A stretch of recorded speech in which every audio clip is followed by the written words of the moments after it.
senare! Jag ska.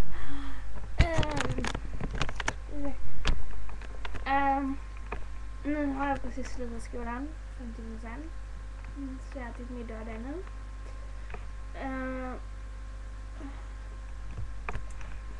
Ja. Jag kanske ska bort till Alexi framför år idag. Fint. Men jag vet inte innan alltså.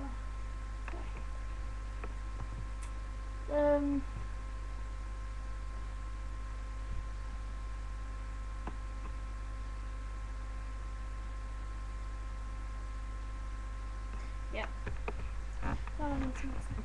Men jag vet inte, jag sticker nog bort till Alexander på den här.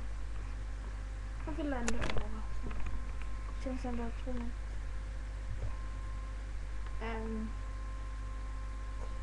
Ja, jag har faktiskt inte så mycket detta. Så. Men jag kan göra ett videoinlägg senare. Jag måste bara säga bra mitt lag. Fast det kunde väl varit lite mer på det.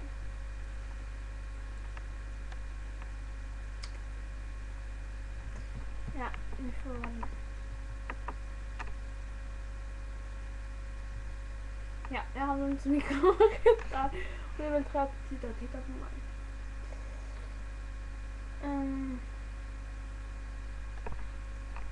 Ja. Vi ses.